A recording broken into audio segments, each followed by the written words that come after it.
Rapture to heaven and hell experience. I was praying in the church vigils and a young man was raptured. See his account. My name is Andre. I was praying and I was taken over by a supernatural force. When I woke up, my spirit was climbing a ladder towards heaven.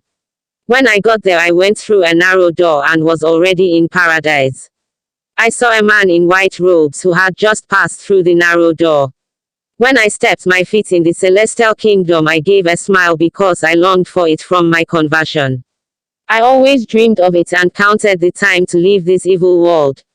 The angel received me at the door like a winner for having managed to overcome the world. The angel said, "We are grateful for your services on earth, good work you did in the work for your God. Welcome, enter for the joy of your master." When I entered heaven, I heard the sound of great trumpets. I was treated as a champion for being able to overcome sin and to live an entire life, separated from the world as a pure virgin who did not become contaminated with the world. The saints I saw in heaven have finished their work on earth and are resting in paradise.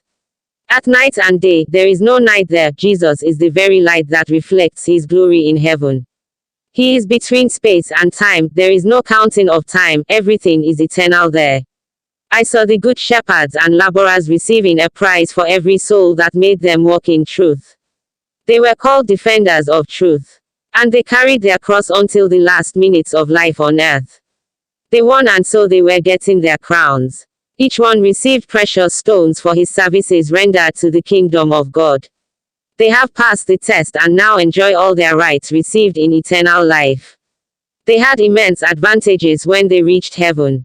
They also fed on manna and delicious fruits. They inherited their lands. Whatever you are doing in the work of God, it is not free. You will receive heavenly gratification that awaits you. King Jesus is his master in this work and will pay for his services rendered. There is no way to compare this life of suffering from the heavenly paradise. Those who do not want this path will be at a disadvantage when they die, going to hell. I saw several castles in heaven. Some are empty, waiting for their residents who are still living on the earth. Other castles already have their residents. I saw carriages full of people and the angels directed them. The guardian angels of the city stood at the doors watching. Within some castles were boxes of gold. The prizes belonged to a simple man with no fame. This man lived a holy life on earth. His castle was amassed with awards, which are the prizes he has collected on earth. This man dedicated himself to the work of God, from youth to the old age. He was rewarded for his work on the work. He was rewarded for his efforts. He was humbled and persecuted for the gospel. He even passed through the valley of the shadow of death. He had been tortured and the scars were on his body. When he died, he went into heaven and the scars were gone.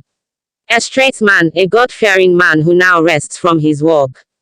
Few people come to heaven. They come to heaven one by one. It's not like hell that I saw people falling like tons of sands down. When I was in heaven, a Christian came through the door. He came in glorifying and singing a hymn. He was the fourth person I saw entering that day, and no one ever entered. I could see crowds of people dying on earth, but their souls went down into the depths instead of going up. Only the soul of this Christian who had died on that day who ascended into heaven. He was the fourth person to enter. So many people get lost and few get saved.